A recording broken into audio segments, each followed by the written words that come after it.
So I just want to introduce myself. Everybody, I think, knows me. I think the only person who doesn't know me is Miriam. We kind of connected on email. So I'm Vuket Tran. I'm an emergency doctor and family doctor. And I'm also the founder and co-founder with the JP of the Canadian Physicians Pension Plan. I'll explain a little bit why we're in the Integris office. And so Integris is a product of Mr. JP Laporte. And this whole CPPP, Canadian Physicians Pension Plan, has the foundation based on the personal pension plan, which is what Integris does. Oh, we have, and so that's why we're in the office of Integris, but it's Integris and CPPP together. And so let me get introduced around the room. JP, do you want to? Yeah, just I'm the treasurer of the CPPP. I'm also the CEO of Integris, and I'm a pension lawyer. So that's my background is 22 years as a lawyer specializing in pension law. So that's pretty much it. Okay, I'll introduce Mr. Friedman at the back. I'm Steve Friedman, pension facilitator for Canadian Physicians Pension Plan. So I was registered with the Ontario Securities Commission for 45 years, and I have my own dealership. And I love this, so this is what it makes so much sense. So this is what I'm about. And Stephen's our pension facilitator, right? Yes. Yeah. So I'm gonna maybe ask the people in the room to introduce themselves, but I want to recognize that there are people online as well. So we have Nick, who is, I don't know if you see him, Nick there is our director of financial planning. And so he's our guy and our go-to guy when we need help with financial planning with any of our members. We have Subash, who's actually in the room. He's our IT specialist. We have Naomi, Dr. Naomi Pliam, who's at home watching the podcast, not the podcast, but the recording from home because she couldn't attend.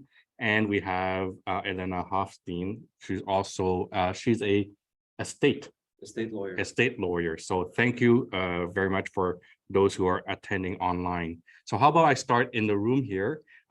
Christina, how about, Karina, sorry. Anesthesia, okay. At Lakewood Child, okay, thank you. Okay, great, thank you for coming.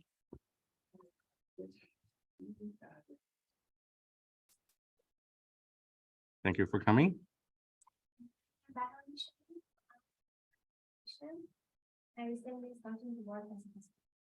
Thank you for coming. And we have my good friend at the back.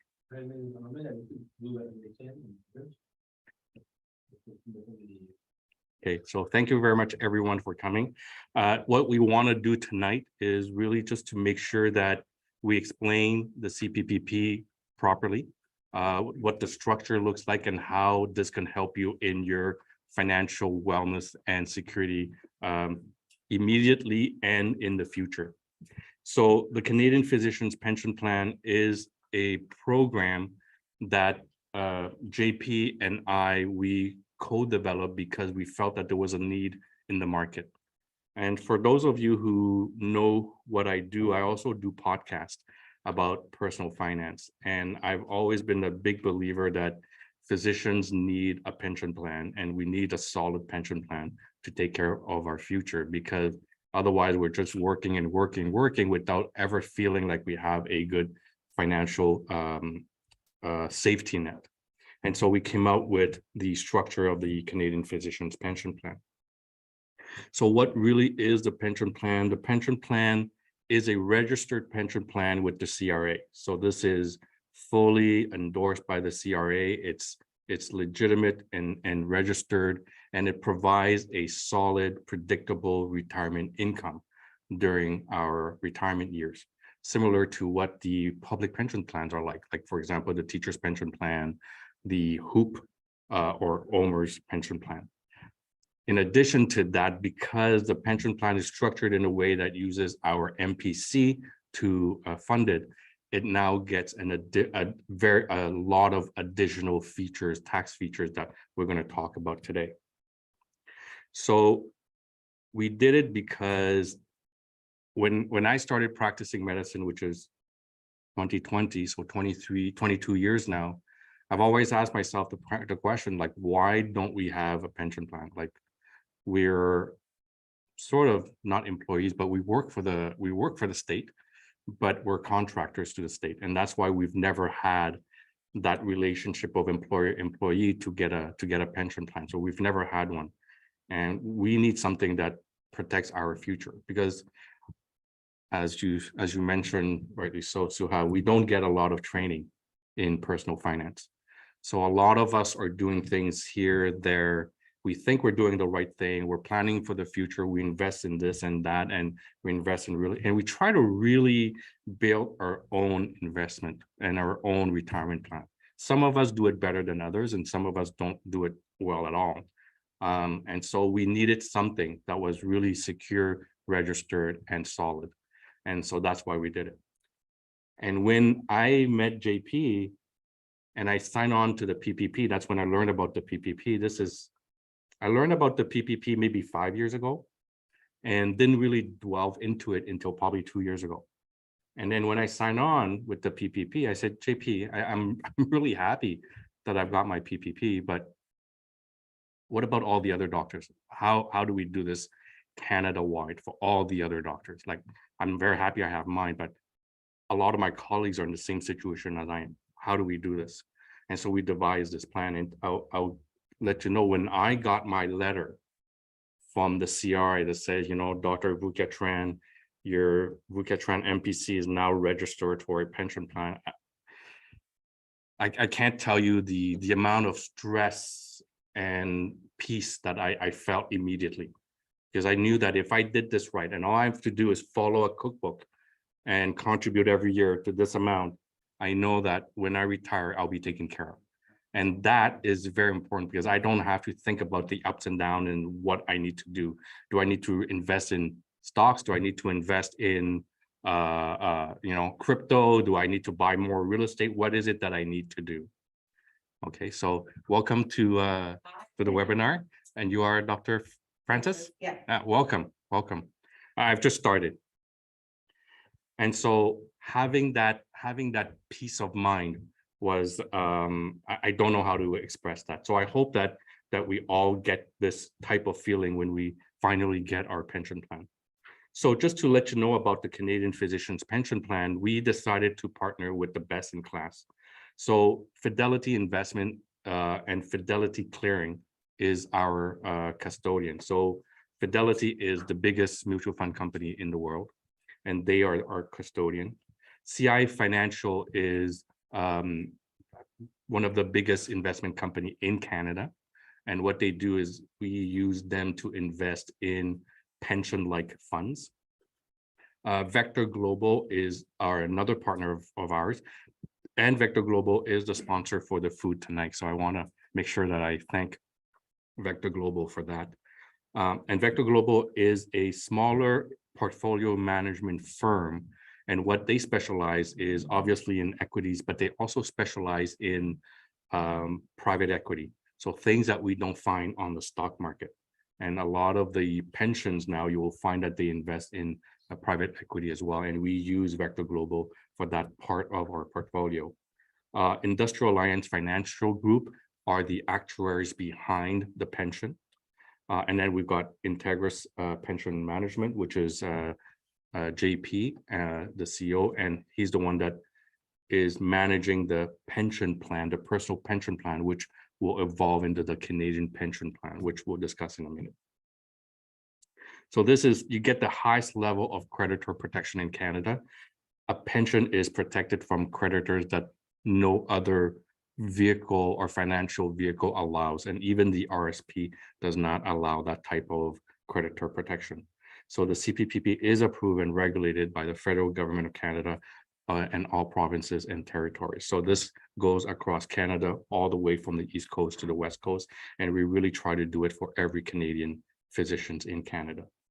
So I'm gonna let JP talk about the structure and the legal aspect of the pension plan itself. Okay. So thank you. And thanks for the people that are online as well. So I want to start with the Medical Professional Corporation, which all of you should have, hopefully. If you don't, you should get incorporated. But when you have your corporation, you can now, thanks to the employment-employee relationship you have with your own corporation, you're now eligible to join the CPPP. And when your corporation contributes money to the plan, those are all tax deductible at the corporate level. So the money doesn't have to go into salary to then contribute to an RSP, right? It goes straight from the corporation into the pension plan. It bypasses your own income. So you're not exposing a lot of income to high personal tax rates. It's going from a traditionally lower tax rate, the corporate tax rate, into a tax exempt entity, which is the pension plan. When you withdraw funds in retirement, that's when that money that hasn't been taxed yet now becomes taxable.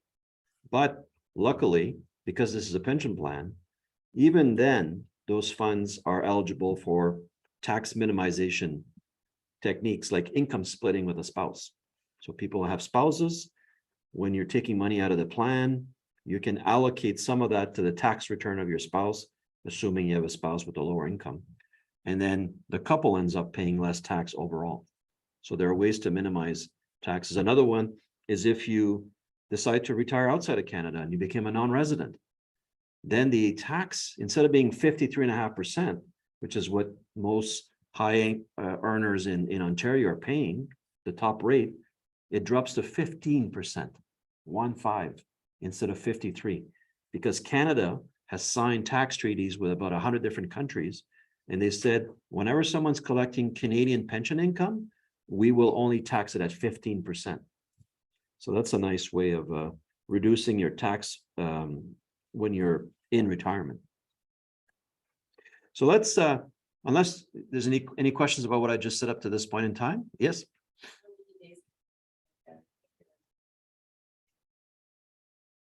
Oh, well, that's more of a, so there are different rules for OHIP, for Income Tax Act. There's the 153-day rule. OHIP, I don't think it's OHIP is 157. 57, so it depends on the program. For the income tax itself, how much? 153, I think. 153. Yeah. We have an income and we pay corporate taxes on that income.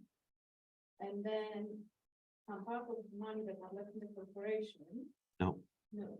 You don't even pay the tax. It goes straight from, like, OHIP pays your company. Yes. And before you pay taxes, you take some of that money and put in your pension plan. So that money is not part of the corporate taxes. And this is the more today. Yeah, it gives your corporation a tax break.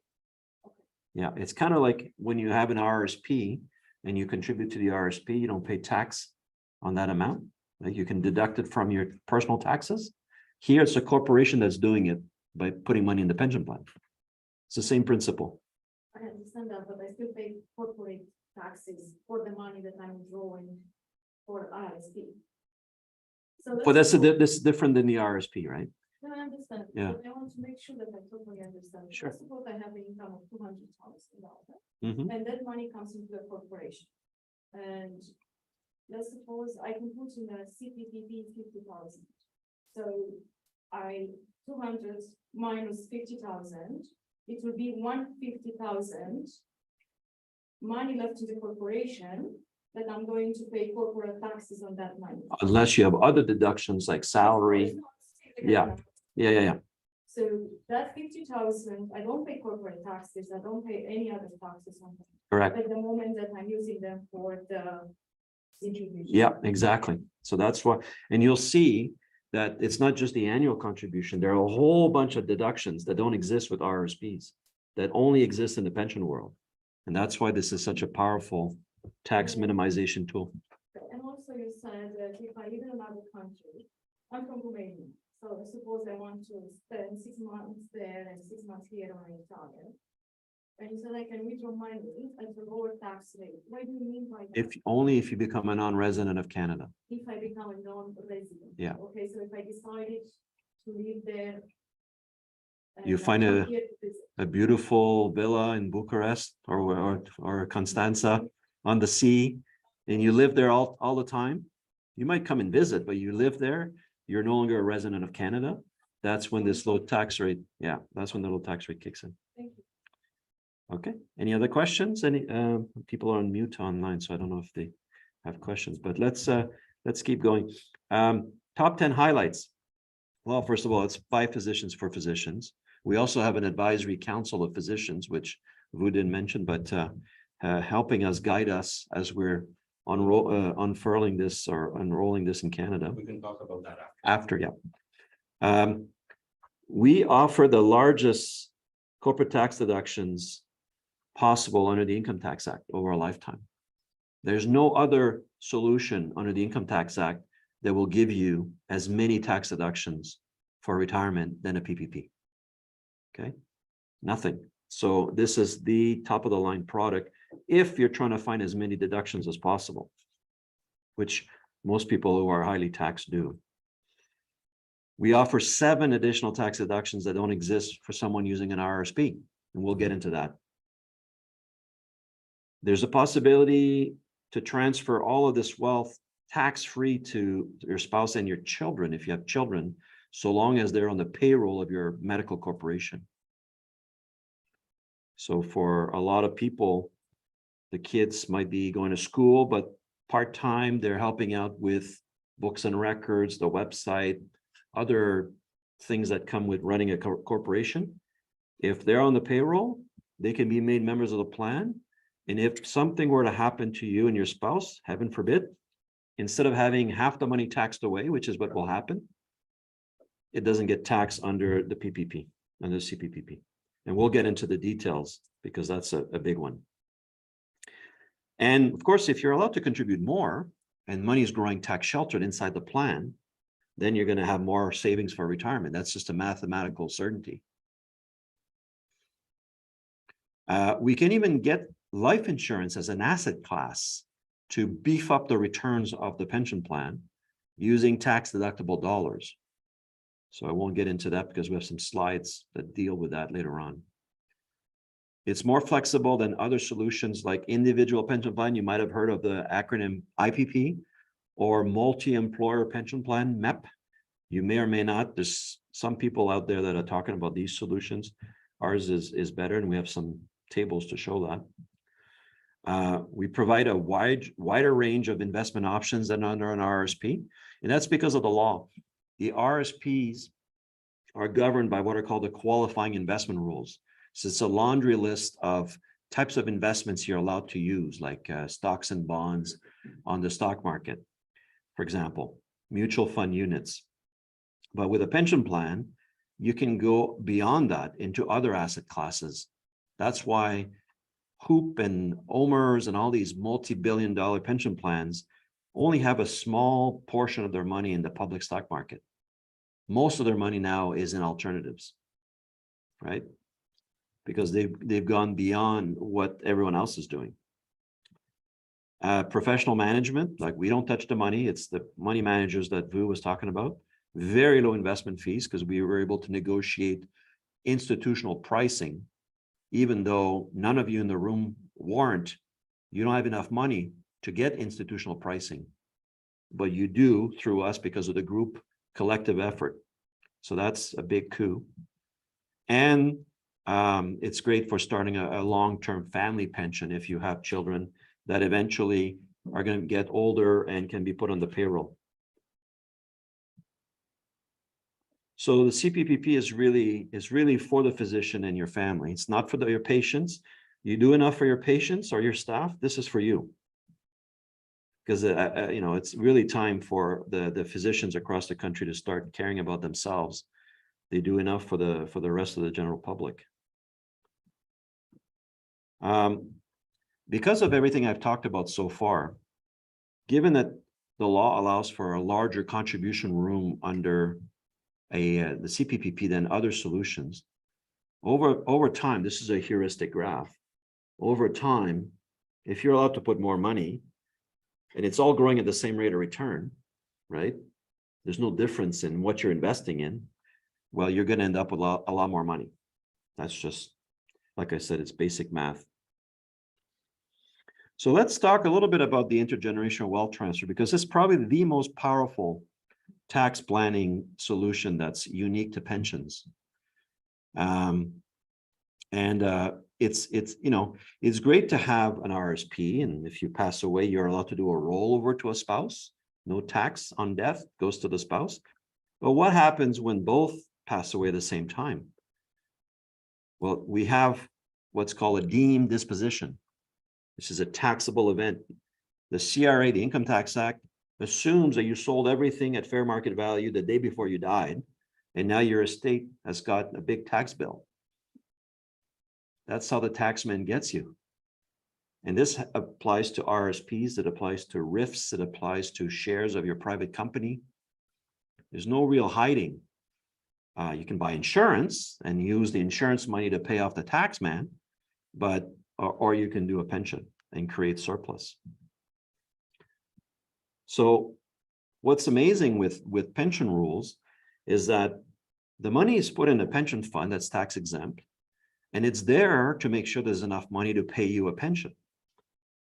However, if you die, let's say you die with your spouse, the pension plan has done its job. It was promising you a pension for the rest of your life. Well, your life was cut short. So the pension plan says, okay, well, I've done my part. I don't have to pay any more pensions. So all the money that's left behind is called pension surplus. Well, if the children are part of the plan, now they just get all that surplus. See, we don't have a deemed disposition. We don't have to give half to the government. It just stays inside the plan and continues to be tax exempt for the benefit of the children. That's the important point. The important point is that inside the pension, you circumvent the deemed disposition problem. Yeah, so I give the analogy that I always give in these videos. This guy, Jeff, I won't give his last name, but Jeff came to us with an individual pension plan, and he needed to upgrade it to a personal pension plan for technical reasons. And he had $8 million in his pension fund. So I said, Jeff, you're 73 years old. You're collecting a pension.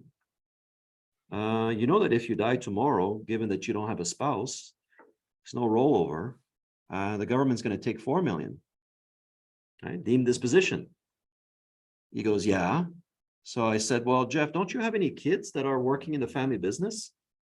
Because he's not a doctor. He runs a real estate investment company. And his kids are adults. They're in their 50s. So why aren't your kids part of your pension plan? He goes, well, no one told me. So I said, well, you know, if you add your kids to the plan and you pass away tomorrow, the full $8 million will continue to stay in the plan as surplus. You're not giving $4 million to the government. You're giving it to your kids instead. And he almost cried. He said, I'm 73 years old. My lawyer never told me. My accountant never told me. The actuary that set up this plan didn't tell me. My financial advisor didn't tell me. Why am I finding this out at 73? I could have had a stroke yesterday. Ignorance of the law is very costly. So, as I said, when a member passes away, the assets in the pension plan that were earmarked to pay the pension become surplus, and the surplus can stay in the fund as long as there are other plan members, like the kids. In fact, the kids can have kids and they can join the plan, and this could go on forever. Enjoying the plan is a simple sort of thing you decide, not if you have to have some sort of process with the annual fees or just simple process. They have to join the plan as a plan member. Yeah. So there are fees associated with the plan membership. But to be a member, you need to have a T4. You need to be employed. They need to be employee of your corporation. Now, they don't have to be employees forever. They could be employees for 2-3 years, part-time, minimum wage. And if they terminate, They say, you know, Dad, I'm done with your medical corporation. I want to move to California and work at Apple or wherever. They can terminate.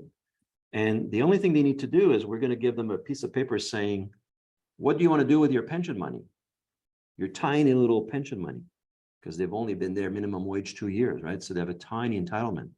If they check off the box that says, I want a deferred pension, keep my money with Dad's money, then should something happen to you, they get the bonus, they get everything, because they have a right to monies in that account. This portfolio, you don't have any working with the company and ask me what happens to the principal amount, is that what would happen in that case? The government does get everything? If the, So if what the- he's asking is, sorry. you have the pension plan. yeah, But you haven't had time to set the children up. oh, well, it goes to the spouse. If you have a spouse, there's a rollover to the spouse. If you don't have a spouse, or the spouse dies in the same accident or whatever, then it goes to your designated beneficiaries on record. So when we sign you up, we ask you, who do you want your money to go to and what percentage?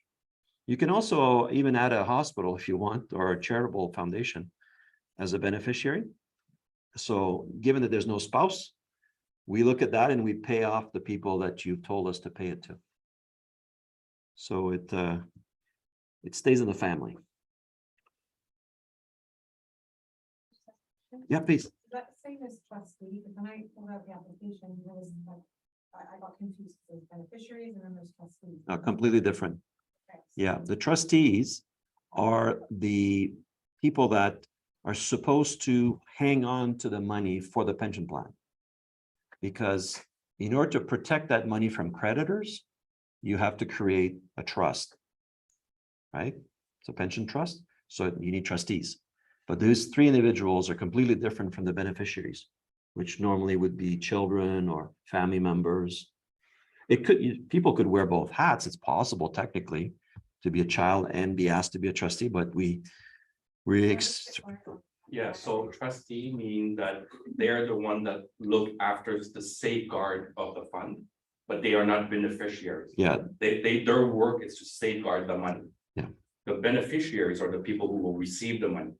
But JP said they could be both, right? technically My possible. kid, my son or my wife could also be beneficiary, but she also could be the trustee looking after the fund. So I'm not sure which one I do or how, but I didn't quite understand it the way it's explained now. Okay, so make sure that. Oh, yeah. Well, Gail is the one in charge of that. Make sure that we connect with Gail. Yeah. And then you fully understand who looks after the safeguard of the money and who are the people who actually get the money. Yep. So, like I said, just to recap, if you have an RSP and you were lucky enough to, or not lucky enough, you end up by the time you retire with $3 million in it, just illustration, and you pass away and you're with your spouse, there's no rollover possible, then about half goes to the government. But if you have it in a CPPP instead, if your children are part of the plan, then they get the full 3 million. So it's a choice you have to make, but that's how the law works. So really, what's the number one way to retain more of our money?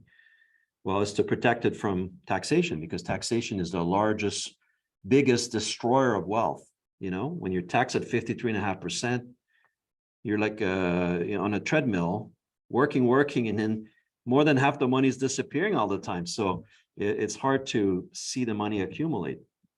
And what people don't realize is the most tax you'll ever pay is the day after you're dead.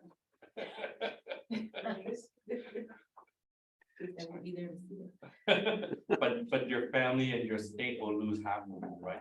So we all work very hard, and we all work very hard for our family and our children, but then half of it goes to CRA or the nice lady working at the counter at CRA, right? So, and so taxation is really the biggest wealth destroyer, and we have to be really careful with our taxes. So what are some solutions? Well, we have tax shelter vehicle, primary residence, your home. When you sell it, there's no tax Yet. yet. That might change, but yet, yeah, You give Justin a few more years and he'll get into that. and no politics here. The RSP we talked about.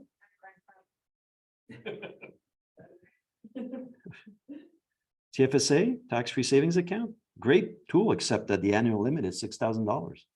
So what are you going to do with that? It's like Vegas money, play money. Pensions, that's what we're talking about. And whole life insurance.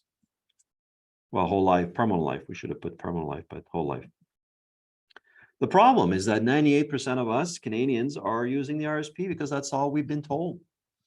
No one's ever given you a crash course on pensions, even though pensions are a lot older than RSPs. Pensions date back to 1917 in the Income Tax Act. RSPs only came about in 1957. So 40 years later. So what are the disadvantages of the RSP? Well, we know that it's not really tax efficient for high income earners because the limit is too low. And it's not, well, therefore, it's not really efficient for physicians. It's also the death problem that we talked about, this deemed disposition. So the solution is simply to build your own pension plan, and the law allows for it. So that's why we're here. That's why we exist. And that's why more and more professionals are doing this. You know, pension plans have been around for a long time. Healthcare of Ontario, the nurses have a true pension plan. Why can't the doctors have one? How crazy is that? The teachers have one. The municipal employees have one. So our colleague at the back was a closet teacher. Ah, okay. I used to be able to go teach you. Okay. Switch to Korean now. So you gave up a pension, but now you're going to have one again. So you're okay. Yeah. And of course, us now. And, you know, it's really unfair, but under the Income Tax Act, there are two different provisions that deal with retirement that we care about. One is the RSP, Section 146, which gives you one deduction, your annual contribution. And then there's Section 147.1, which deals with registered pension plans like the PPP and the CPPP. And it gives you 7, actually. I don't have enough fingers. So 7 tax deductions. It's not fair. That's how the law works. And again, knowledge of the law is how you can create wealth for yourself. So we're talking about a pension for typically one person, but it could be spouse, if the spouse is on the payroll, children. The employer is your medical professional corporation. You can start at any age, but you have to do it before 71. I see a lot of very young faces around the room, so I'm not too worried, but you know, people tend to procrastinate and wait and wait. Oh, well, I'll start next year. Well, you have till 71 to get going. And the PPP is a building block of the Canadian Physicians Pension Plan, which is why we're here today. So let me explain that. Just before I kind of put the two together, let me just go through a couple of points about the personal pension plan. So we've already said that all the contributions are tax deductible to the corporation, all 7 deduction, not just the annual contribution. All the expenses relating to the management of the plan, like investment management fees, tax deductible in a pension plan, whereas they're not in an RSP. Well, that's a big difference. Over time, makes a huge difference. Of course, everything inside the plan grows tax sheltered. We're allowed to do what are called top-up contributions. In technical legal pension jargon, they're called special payments, but really they're top-up, they're additional contributions if the rate of return inside the pension plan isn't hitting a prescribed level, which is 7.5%. So if you don't like to take any risks whatsoever, and you say, you know what, I don't trust the markets, I want to go in guaranteed income certificates, right, where I can't lose any money. Well, if you do that, you'll be lucky if you earn 2 or 3%. So you're nowhere near the 7.5%, which means that we'll be able to tell you, oh, you can throw in another $30,000, $40,000, $50,000 this year and write that off as well. Because you were supposed to earn 7.5%, you only earn 2% with your GIC. So now the law allows your company to take more money that hasn't been taxed yet, like the 50,000, and redirect it into your own pension plan. I mean, that's like manufacturing contribution room. And the beauty of this, that particular strategy is, imagine if, I don't know, China decides to invade Taiwan and the stock market loses 50% of its value in one day. Well, You're in GICs. You haven't learned a penny. You haven't lost a penny. Now's the time to go buy shares. When everyone else lost their shirt, I mean, this sounds really crass, but when everyone else has lost 50%, that's when you sell your GICs and say, okay, now I can buy. I'm going to buy low and then sell high whenever it's time to sell. Right, but when you sell high, the capital gains that you made is not taxed. Yeah, because it's a pension plan So this is buying low, selling high. and pay no tax. And pay no tax. Now, but also there's something you didn't mention. So if you were inside an RSP and the same scenario happened, China attacks Taiwan and the market drops 50%. If you were in RSP, you lost 50% and there's nothing you can do. You just wait it out. In a pension plan, you can now do special payments. So you lost 50%, you say, oh, I've got a pension shortfall here. That's if you weren't in GICs to That's if I start. wasn't in GIC. Yeah. Right, I mean, pension shortfall, I need to make up for that pension. So now your corporation can put even more money, get the tax contribution. You don't have to if you don't want to. Right, but you could, If you have the cash and you don't want to pay taxes, you can redirect it through special payments. Yeah. right, and you do that, and you buy it at 50% discount. And then when the market goes up, you sell, but when you sell, you make capital gains, which are not taxed.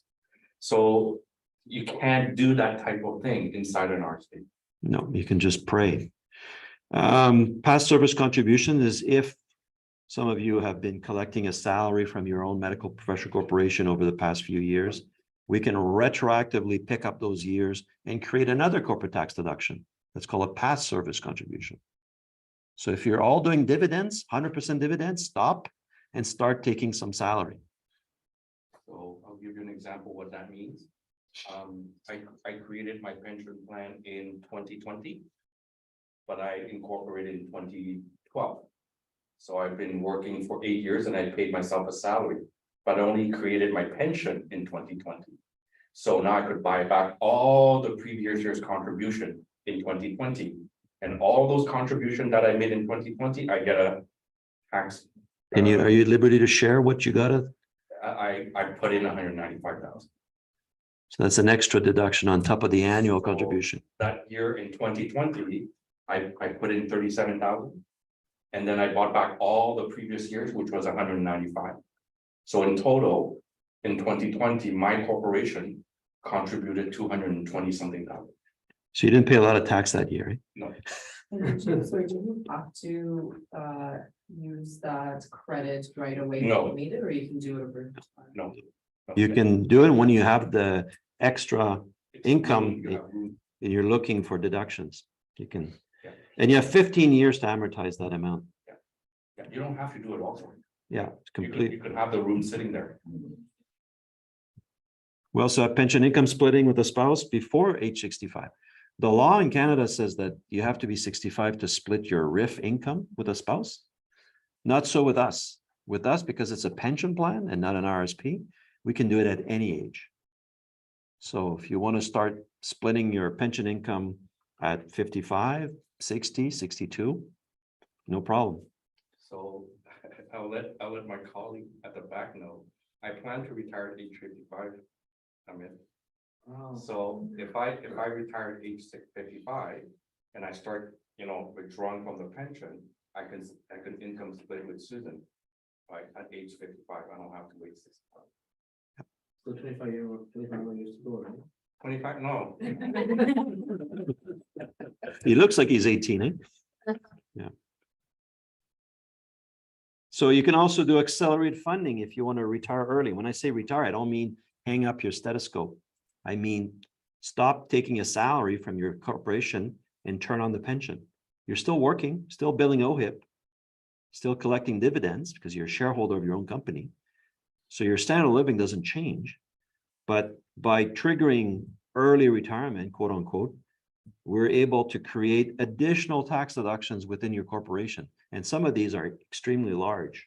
In fact, the largest accelerated funding that we've seen was $2.1 million of tax write-off for the company for just a one-time event. So I'll give you a personal example. I don't have 2.1 million. It's not going to happen. But so I don't either. When I set up the plan, it was I was planning to retire at age 65, right?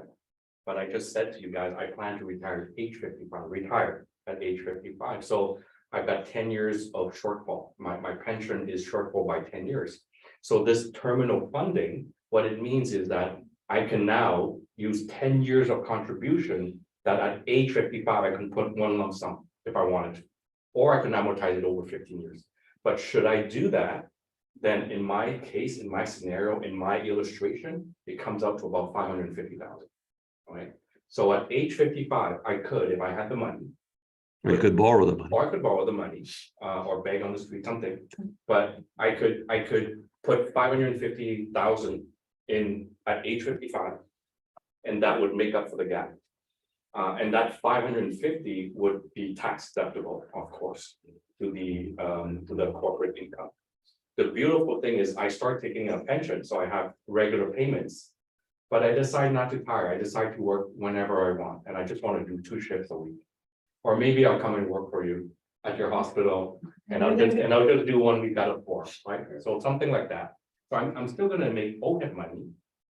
And the money that goes, OHIP money that goes to my corporation, I can't take it out as a T4 anymore because I'm officially drawing a pension. But because I'm also employee and employer and also shareholder of my company, if I need money and I want to travel to Cuba, wherever, and take a great vacation, then I take extra money out as dividend, not as T4. So I can eat my cake and have it too.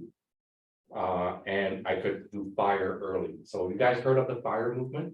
So what is FIRE?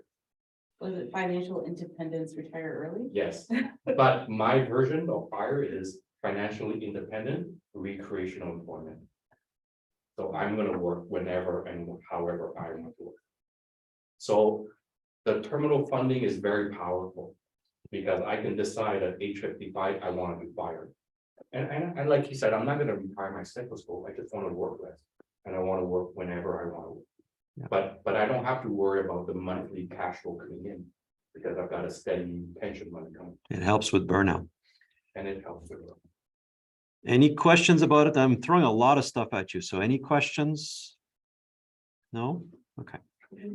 Oh, I have a question regarding salary, how much salary we need to pay in order to be eligible for this pension plan, and how much money it needs to be. yeah. So there's no minimum, but obviously your contributions to the plan are a percentage of your salary. So if you tell me I'm only willing to pay myself $10 a year in salary, the contribution will be $1. So you'll go nowhere. So you have to have a salary that will give you good contributions. The maximum this year is $171,000. But we have a lot of people who take 100,000, they take 80,000, they take 70,000. So it's all over the map. It's just always the contributions are a percentage of the salary. It depends on your age, and it depends on whether you're buying back past service. It will depend if you have special payments. So there's all kinds of factors, but it starts at 18% when you're young, and then it goes up to about 29% when you're around 64. So again, just to give you a personal example. So RSP is always 18%, right? It doesn't move. It's 18% of last year's salary. That's RSP. So in my case, I did my PPP in 2020, like I said, 2 years ago. And by the time I just made my contribution, forget about the past service, just that yearly contribution, it came out to about 21 point something percent. Next year is a little bit more, and Every year goes up. and then every year it goes up. And I think the maximum GP, if I remember, 29%. 29%. So everybody stays at 18 with RSP. With the pension, as you grow older, your percentage grows. Which means more money working for you, more deductions, more savings. That's why there's a gap that develops over time. This is the RSP, it's the CPPP, and this is the RSP curve over time, assuming the exact same rate of return. We're not taking extra risks, but because we're allowed to put more in, mathematically, we're going to have more money at the end. Let's say we are paying that, and after 5 years, we need the money, we need to get it back. Yeah, you can stop because the money is not locked in. In the old days, which means before December the 8th, 2020, the monies contributed to your plan were locked in by pension legislation. Since then, because you own your company, you don't have locking in anymore. So if you needed access to your money, you would have access to it. And no, Well, they'd be, penalty or- it's not a penalty, it's just it's taxable, just like if you collapse an RRSP and you took the money out of an RRSP, it becomes taxable. Same thing with the pension plan. But it's not a Can I ask penalty. a question? Yes, This is Elena not on video, on audio. Let's say you put in, by the time it grows, as you have in your chart, what happens if you die prematurely? Where does that money go? well, it goes first to a spouse. If you have a spouse, there's a rollover of all that pension money to the spouse. So it's just called a pre-retirement death benefit. And if you don't have a spouse or your spouse dies with you in the same car accident, then it goes to your designated beneficiaries on record. So And what do they get though? Do they get the full tax-free amount? Like, what is it that they get? no, it's kind of like an RSP. So they get an amount payable out of the pension plan. And it's under section 56 of the Income Tax Act. It's taxable in the hands of the recipient. So that's why I said, But it's in a corporation that now is no longer a professional corp. So how does that play out? but it's not in the corporation, it's in the pension fund, which is separate and apart from the assets of the corporation. It's sitting in its own trust, pension trust that's tax exempt. But when the pension trust pays monies to beneficiaries, whatever is received by each beneficiary is included in the income of those beneficiaries. So you're saying that even though the money to fund this CPPP is from the corporation has no interest in it? That's right. It's contributed to the plan for the benefit of the beneficiaries, which of course is the doctor, but if the doctor dies, the spouse, and if there's no spouse, the children, or whoever else you name. So is it automatically the spouse or? Yeah, it's automatically the spouse, but we can have a spouse waive and say, I'd like to go to my children. And because as a spouse, I'm well looked after. I've got other monies, I've got insurance. So you can have a waiver of the pre-retirement death benefit. So it bypasses the step of the spouse and it goes straight to the beneficiaries. So do you have dollar examples of how that works, depending on how much somebody contributes over the years, let's say for the next 10 years, next 20 years, whatever, and it grows within the plan, and then they die before they're, either they've taken a year or two out, or they die and everything else is left in there. Yep, so corporation pays no tax. Requirement, and is there a requirement to take a certain minimum out like you have with RSPs? Well, at 71, you do have to start taking something out of the pension plan. Just like RSPs with the RIF minimum, the same rule applies to the PPP. But before that, if there's a death, all the capital that's accumulating tax deferred inside the trust, which remember is not an asset of the company, is separate and apart, that goes first to the spouse on a rollover basis. And if there's no spouse, it goes to the designated beneficiaries on record. And And they if have to they're- pay tax at their tax rates as the They- money comes out. Correct. So the children, let's say the children of the beneficiaries, they would have to recognize whatever the plan paid them, include into their taxable income for that year. So the main difference between an RSP contribution and this one is that you can make the contributions out of your corporation, but otherwise it functions similarly to an RSP. In other words, the money that's in there accumulates tax-free, but when it comes, so it's very similar to an RSP, but the main benefit from what I'm hearing is that the money that's used is pre-tax, in effect, pre-tax dollars from the corporation. Is that right? Yeah, that's conceptually, that's right. It's very similar to the RSP in that sense. Okay. So it's pre-tax money, growing tax sheltered. And you know, it's really interesting because you could name a charity like Princess Margaret Hospital Foundation could be a beneficiary of your pension plan. So it starts in the company, first OHIP pays it, doesn't get taxed by the professional corporation. Corporation takes this pre-tax money, puts it in the pension plan, it will grow for X number of years, no tax. And on death, because Princess Margaret is tax exempt, they don't have to pay tax on that money either. So it never gets taxed. So that's a kind of a odd example, but that's one way in which the money can flow. Typically, you don't name it. That's exactly the way an RSP works as well, right? Yeah, yeah. So this is why it's like I said, it's very similar to the RSP in that sense, except that because we're allowed to put significantly more money, there's a gap that develops between those two strategies. So how much are you allowed to put in every year? It'll depend on whether or not we're recognizing past service, whether what your age is, what your salary is, whether or not there are special payments, whether you trigger terminal funding. There's all kinds of ways to bump up the annual contributions that are tax deductible. Okay, thank you. No, no problem. JP, Yeah. there's a question. Oh, yeah, go ahead. So in terms of the maximum amount, I understand it. But what's the maximum salary that you, of which the percentage can be calculated? 171,000 this year. Every year CRA bumps that up. So this year it's 171. That's when you max out your contributions. And then Miriam and Chandra would kind of taking money early.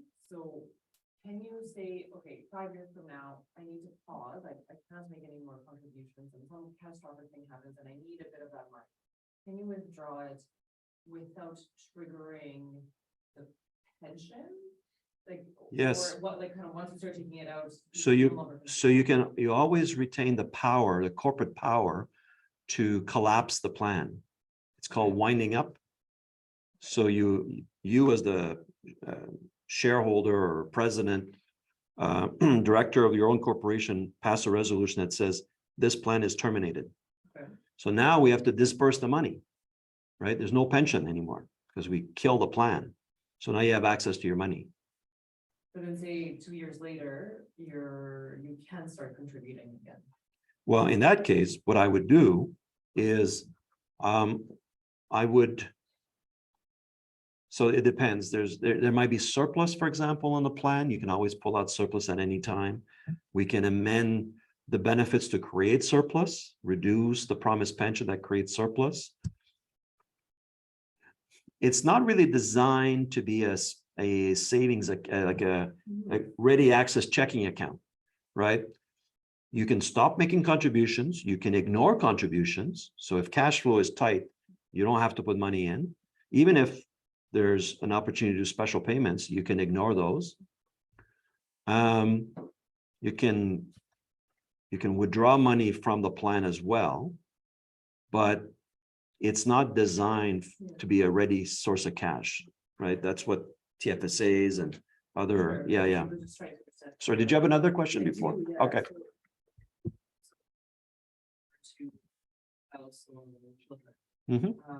So with the children, they have to be an employee. Well, the tax-free, if they're not part of your plan because they were never on the payroll, they still get the money as a beneficiary, but it's taxable in their hands. Whereas in the other one, it's surplus, so it's not taxable. Would that apply? So can you roll it over to anybody who's an employee of the company who's been on file? Well, you could, but then it gets more complicated because you're mixing what we call connected persons. Like you are a shareholder of your own company, so you're connected to your medical professional corporation. That's why we have all these amazing rules that says there's no locking in, there's no need to contribute, right? Because you're a connected person. If you give access to a non-connected person to your pension plan, technically you could, but then the whole thing is governed by the Pension Benefits Act. So you have to make contributions, you have to fund it, the money is locked in. So it's just an administrative nightmare to do it that way. It's possible, but not recommended. Pardon me? Because children are by blood, they're deemed to own the same. Mom is fine, because she's connected.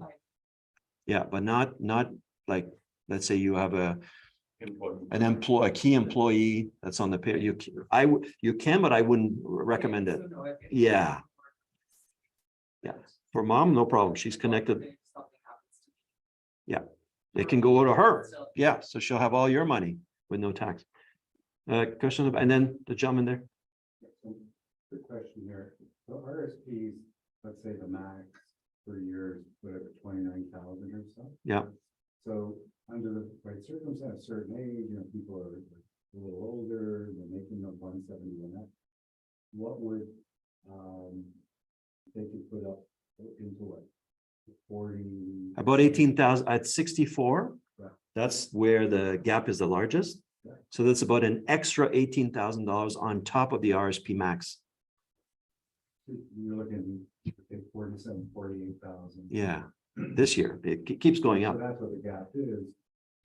If you can put in 40, 45, 48 instead of 29, you stand to make. up. Well, yeah, it's not because you're smarter with your investments. We assume the exact same rate of growth, whether you're in RSP or CPPP, we use the same rate of growth, but because you're able to put more, you end up with a gap. Sorry. So my question to that was, in that scenario, are there any penalties and fees you have to pay if you were to close it down and withdraw it or something? There's a one-time $2,800 wind-up fee if you shut down the whole thing, because we have tons of paperwork to file with the government. But no one retains that amount of principal. No, it's your money. And to offshoot to that, it supposedly happens unlikely to Integris itself, what happens to the money in terms of. Oh, that's a great question. For those online, what happens if one of the Russian nuclear bombs falls on Integris and wipes out the whole company? What happens to my pension plan? Nothing happens because the money is not with us. The money's sitting with the custodian, right? Fidelity Clearing. The investment management is someone else. Sorry, oh, I thought this was plugged in.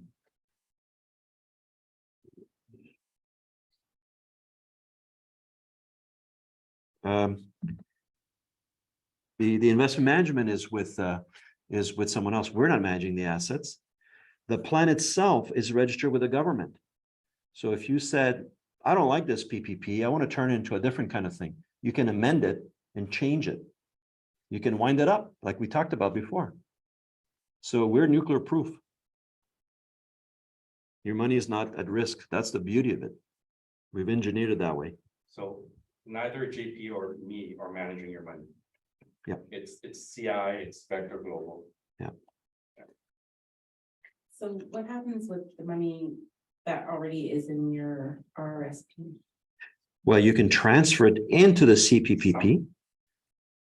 And now the management fees, which you were paying under your RSP, which were non-deductible, those same fees, because it's now a pension, become tax deductible. Moving forward, but not retroactive. No, I wish we could retro, but no. So can I ask another question? Yes, please. You say everything is being invested by CI, so they make their investment fees and all that. Where do you get your fees? I mean, obviously you've done a tremendous amount of work and getting this registered and so on. So where do your fees come from? Yeah, well, it's coming up in the next slides, but we charge an annual fee, a flat fee, which is $2,800 per year. It's tax deductible. And then we have a credit system where, because the portfolio managers are grateful for us sending them business, they send us a referral fee. And that referral fee allows us to reduce the client's annual fees by 25% over a 4-year schedule. So that's the corporate, a deduction at the corporate level. That's a corporate deduction, yeah. Okay. Yeah. Okay, let's switch to more goodies in terms of the CPPP. We can not only invest with these great portfolio managers like CI and all that, but we can also use some of the money to invest in whole life insurance.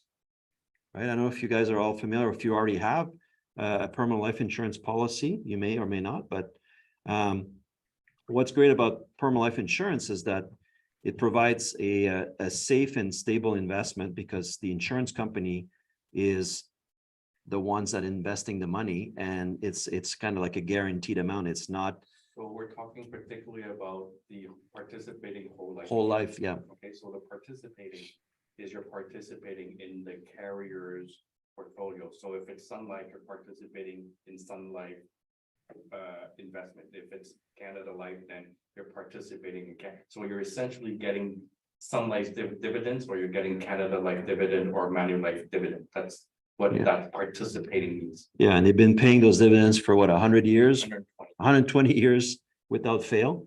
So even through the wars. So that's why I mean by guaranteed. But the good thing about life insurance is that not only is there an account that's building up in value, there's also a death benefit on top. So the insurance company has to pay the death benefit if there's a death. And that's kind of like extra money that you're not earning when you're just investing in stocks and bonds, right? So, so that's why we think that as an asset class, using perma life insurance is a good way of diversifying because it has nothing to do with the stock market, right? If you die and Sun Life pays $2 million to the pension fund, that has nothing to do with the stock market, how things are what's happening in the market. It's just a function of life insurance. And so these are just some of the dividend scales paid by, I can't remember which carrier we use for this. Is that Sun Life or Canada? This is Manulife. Manulife? Yeah, so you can see what they were paying as part of the dividend on those policies as compared to the Toronto Stock Exchange Index in those years. So again, we've got our CPPP set up. We've got money in there. But then some of the contributions are used as premiums for a whole life participating policy. And it comes with a death benefit of $5 million on the side. As an example. As an example, it could be 2 million, could be 10 million, depends on how large the premium is and your age and your health condition and whatever underwriting is done by the carrier. So if should something happen to you, the $5 million in this case is added to the 3 million inside the plan. Life insurance is tax-free in Canada. So you've got $8 million now to pass to your children that are part of the plan. So a nice little bonus. So it's really a way of creating a long-term family pension that's going to be growing tax sheltered. I said, sorry, everyone, we had a technical glitch here at the office and now we have juice. So hopefully we can keep going. Yeah, you can skip this one. Yeah. And skip the next one.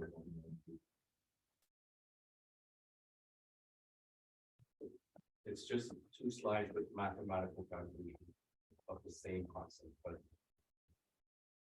Yeah, so it's just the concept that's just for the lawyers on the call, it's not that we've found a way of making life insurance giving you a tax deduction. It's tax deductible because it's contributed by the corporation to the pension fund. And now that it's sitting in the pension fund trustees can use that pre-tax money to purchase life insurance. So just to make sure that there's no confusion here.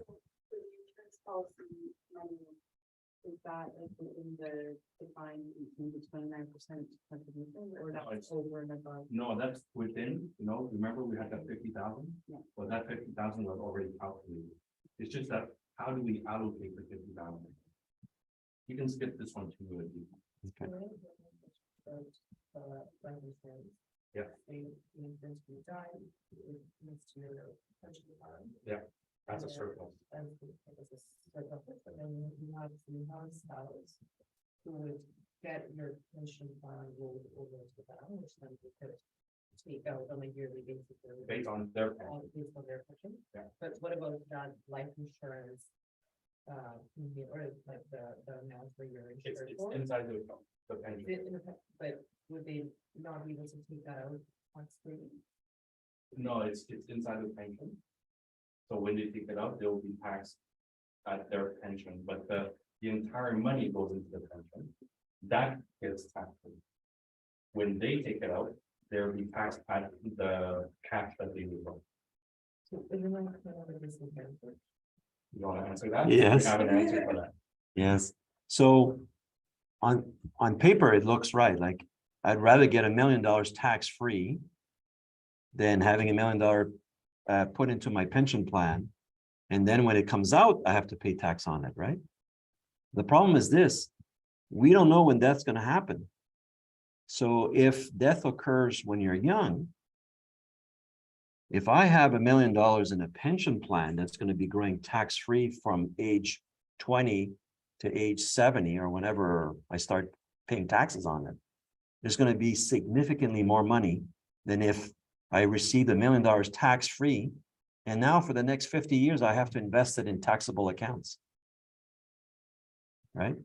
So it's, I wish I could draw it on the board, but you'd see it makes a huge difference. Oh, you gotta. Yeah, so it's the time value of money. So you got 1 million that you can give to the person. Tax-free, okay? But let's say that person died here and the person receiving it is only 25 years old. Well, now they got 1 million tax-free, but they're not gonna sit on 1 million. They're not gonna put it in their pillow case. They're gonna invest it. Well, they're gonna invest it in a non-reg account. Taxable for the next 50 years. So this million, when it grows, it'll be fully taxed. Okay. Whereas that same million goes into the pension, which grows tax-free. And it's only taxed when they take it out. And only in what you pull out, not the And whole you- capital. Whole million. We have to now that it's on form, we don't want to keep it forever. You could, So we need to pay the tax at the end, not. right, but you don't have to take a whole million out. You So, pay tax on what you pull out, and what you need, not the whole thing. And there's also something we didn't talk about, he kind of talked about. But the pension can go to my children, right? Yeah. But it can also go to my grandchildren. Well, only if they're on the payroll. I'm assuming they are. And it can go to my great grandchildren and so on and so on and so on. How does that work? It becomes a regular corporation. When you cease to practice medicine, you change the charter, you go to the College of Physicians and Surgeons, and you say, I'm no longer doing medicine. My corporation is going to be converted into a regular corporation, either a Canada Business Corporation or Ontario. And then doesn't matter who's a shareholder because you're not restricted by the college. So just to simplify what that meant. An MPC is a 1, 2, 3, 4 Ontario Inc. that registered with the CPSO. That's all it is. If you look at your article of incorporation, it's actually not operating Veteran MPC, it's something Ontario Inc. Okay, so when I decide to no longer practice medicine at age 55, I'm gonna go to CPSO and say deregister me, and I stop paying my dues, and it becomes a 1, 2, 3 Ontario Inc. Now, in 1, 2, 3 Ontario Inc., I have my son and I have my daughter because they're employees. And this is just another corporation. Yeah. And they can, and my son could be a real estate agent, and so he can use the company. Or if my daughter's an architect, then she can use the company. Right? Because it's no longer an MPC, it's just a 1, 2, 3 Ontario. I have a question regarding the annual fee we have to pay to you. Yeah. So let's suppose I have just 30,000 to put in CPPP. And I have to pay 0.5% to the institutions that I'm investing money, right? Well, there's going to be either CI Yeah. or Vector Global. Okay. Yeah. 2,800 annually To us. to you, so that is 2% of Your contribution. the contribution. Mhm. Yeah. So actually, none of the other So companies. You wanna are giving finish the 2% slide? of the money, you are giving me 5.5%, and you are asking me to pay 10%. no, you finish the slide. Okay, so let's talk about pricing, because you just asked a question about pricing. So there are no setup fees, right? We waive those. There's a 4-year payment period, so you're only going to be paying for 4 years. Okay. And this is the schedule. So in year one, you pay 2,800, but by the end of year one, we reimburse you 25%. So you're only really paying net 23. By year two, at the end of year two, you're down to 1,582. By the end of year three, you're paying net after the reimbursement, 791. And after year four, you're not paying anything to us. Okay, so that's how we deal with that. So it's a little bit higher at the beginning, but then it tapers off and eventually disappears. Yeah. So yes, it's annually if you did the PPP alone. So JP is also the CEO of Integra that does the PPP, which is the building block. This is the CPPP, which is the federation of these building blocks.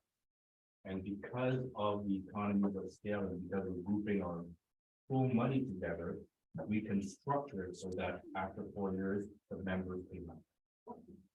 Now, if you probably have colleagues who join an IPP, for example.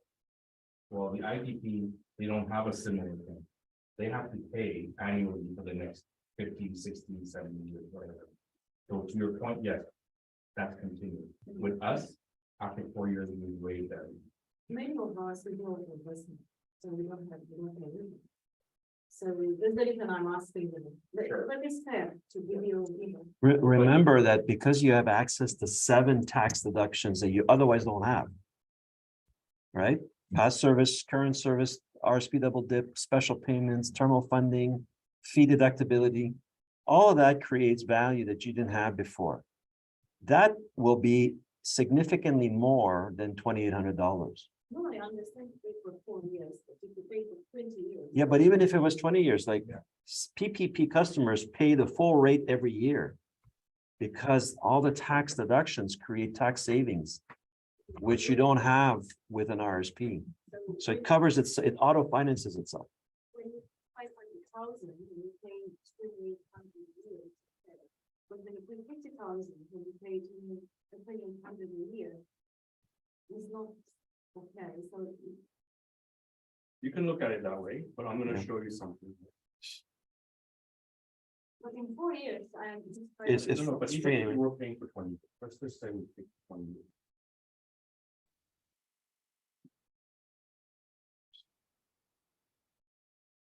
Okay, and you multiply that by 5% in the market, and you compound that. Okay, so you compound that for 20 years. I'm gonna do that calculation and I'll show you, okay? I have a question for everyone.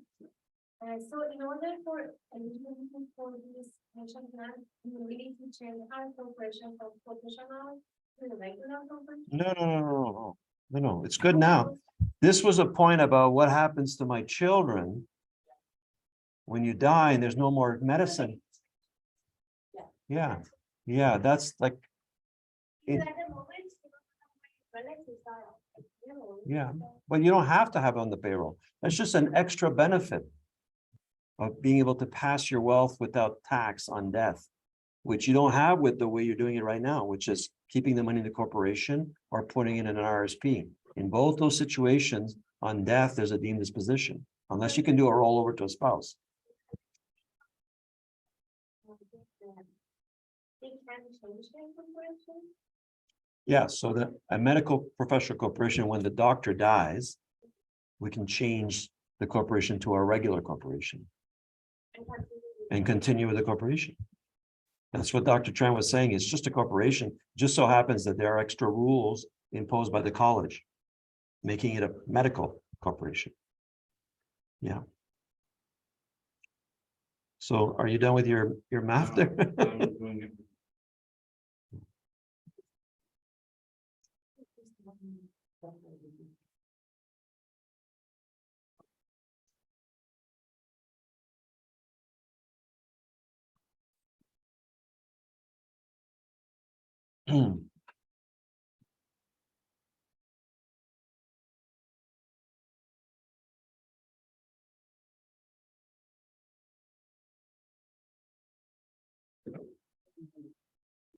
So we're gonna have to say something because there's people online. Oh, so, yeah, sorry. So if you take the 28,000, 2,800. multiplied by 20 years, which is 56. But I didn't take, you didn't put 56 all at once. You put 2,800 year after year after year that you compound in the market at 5%. After 20 years, it's 100,000. So you could say my 2,800 that I'm paying is really, if I put it in the market, I invested, compounded, is worth 100,000. Are you missing a bullet there? Nope. Sure. Yeah. Oh, it's 200. Because Oh, it's 5%. the last 2,800 in year 20 doesn't have much interest on it. And the year And before by the that, way, I'm not taking this multiplied by 5%. I'm taking 2,800. Because you don't, you're paying 2,800 every year, you're not paying 56,000 every year. Yeah. So you could say, if I took this money, I didn't give it to Integris. I took this money and I put it in market at 5% for 20 years, compounded. This is how much I would get. So you could say, you could use another calculator. I use the MD Growth calculator. It's not for them. yeah, it's the It's last a year 2,800 5% contributed only grows at 5% for 1 year. for 20 In years. year 19, it grows for 2 years at 5%. So there's not a lot of interest towards the end of the projection. Yeah. I use the MD Management Growth calculator. Okay. Okay, so if I, instead of giving 2,800 to JP, I put 2,800 and I put it in some ETF at 5% every year growth for 20 years. No, I don't, I don't think you understand. Let's suppose I have just 50,000 to put in the CPP. Yes. If I pay 2,800 a year Yes, for you to manage yes. this money, you know, in 10 years, if you don't, I'll get just 40% of it. No, you're missing something. No. You're missing something. So do you happen to know what kind of tax your corporation is paying? Are you at 12.2%? Yeah. Okay. So 50,000 is what you contribute to the plan. But because you contributed, you get a deduction. Yeah, I know that. So that means that your corporation has saved $6,100 that year. Minus our fee, 2,800. So your net after paying us 3,300. No, this is the one, the first year. I don't pay 1,200, 200 every year, 12% on that money. I pay once if I leave the money in the corporation. No, but the next year you're gonna make money. So the next $54,000 that you put in the plan will give you another. No, I just said, let's suppose I have just 50,000, one big lump sum to give it to you for the CPP. For this year. And What that's about it. next year? But it's not designed to be a one-time. If that's But what you want, that's not- the design of it. yeah, If that was the case, don't do this. don't do that. Yeah. Don't do this. You put a mix of a bond actually, pay every year because of the country is not a capital, but if you pay more, then it's a bigger capital. It's not designed for a one payment and then for 30 years. I understand what Yeah, you're yeah, saying, yeah. But what JP is saying is, if you didn't put that 50,000, remember you gave the example of 200,000. If you didn't put that 50,000, you'd be taxed at 200,000 times 12%. By doing this, you're saving $6,000. So minus our fee, you're still ahead.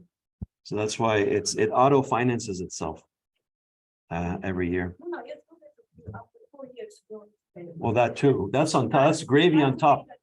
But I was explaining that even other clients that don't have that benefit still do it because it generates so much value with the tax savings that it covers our fees anyway. Just remember, his other clients are not offering. His other clients are not doing the CPPP.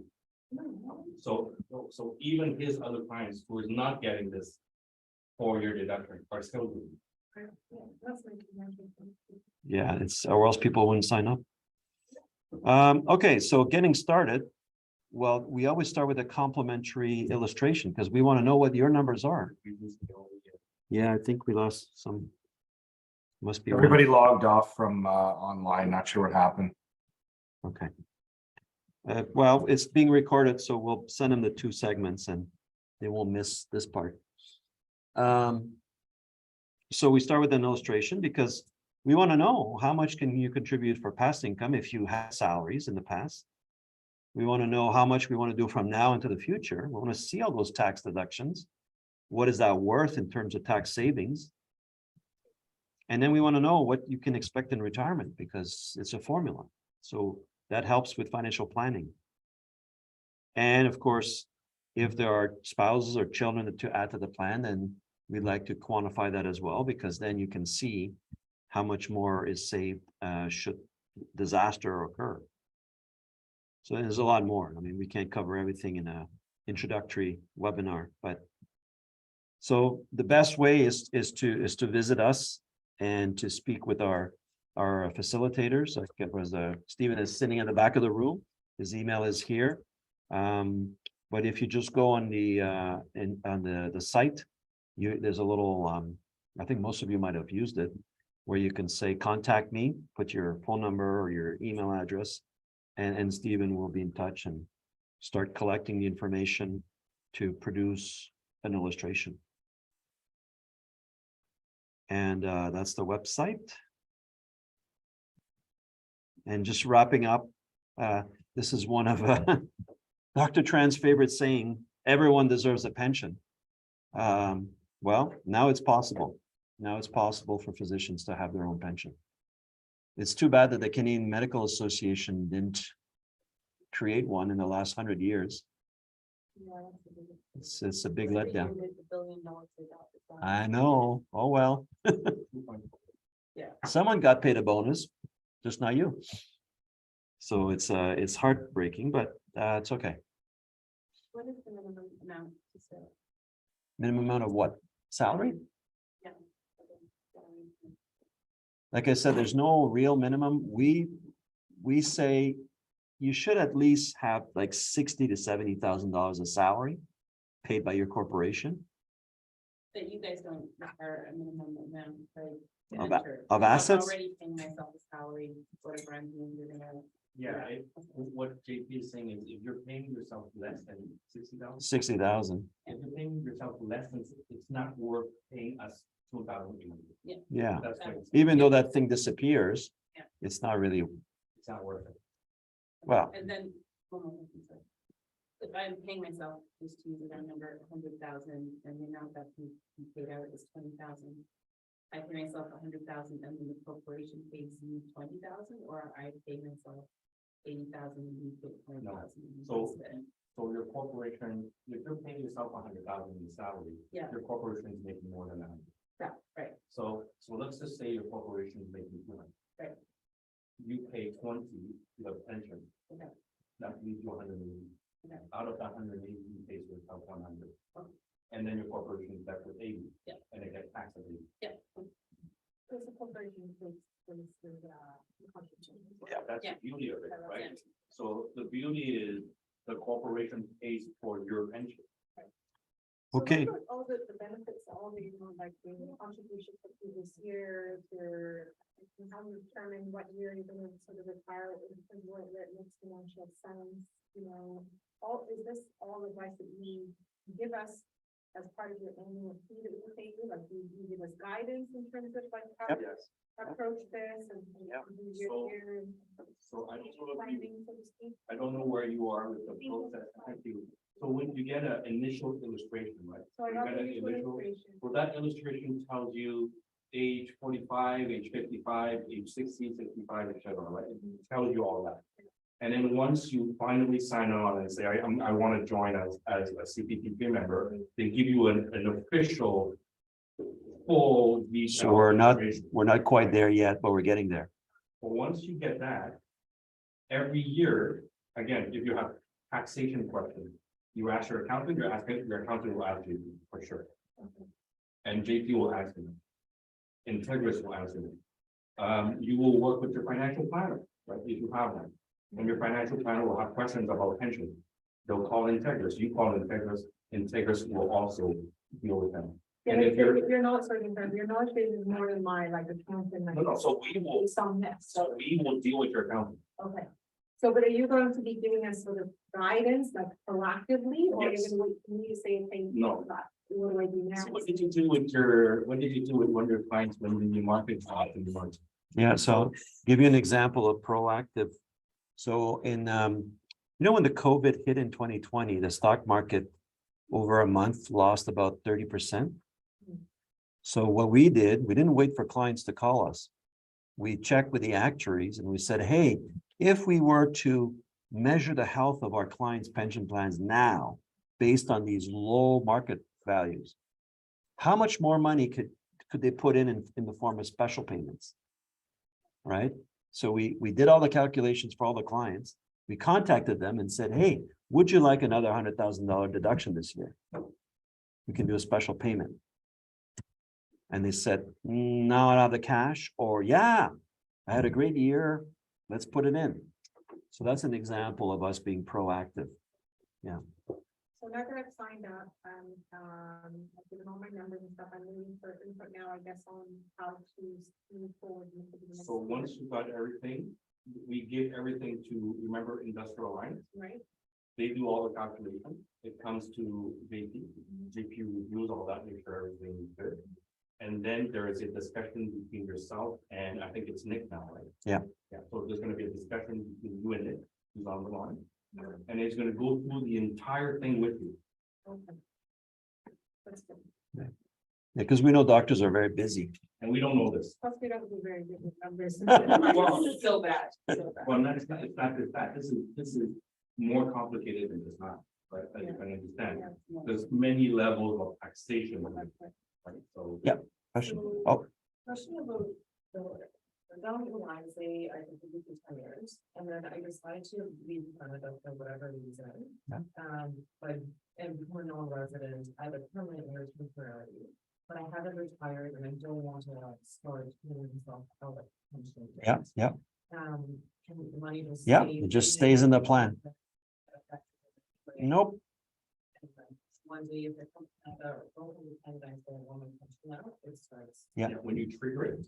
Not only that, there's another rule, which is called a departure tax.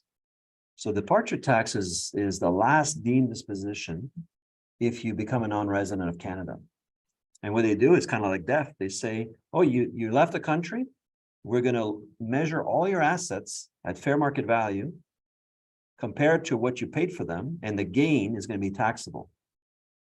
So if you've accumulated a lot of money in your company or in your non-registered savings account, tax.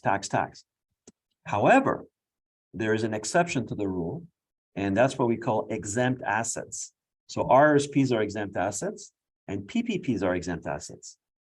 So if you were able to put $1 million in your PPP, you leave the country, you become a non-resident, no tax on the $1 million in your PPP.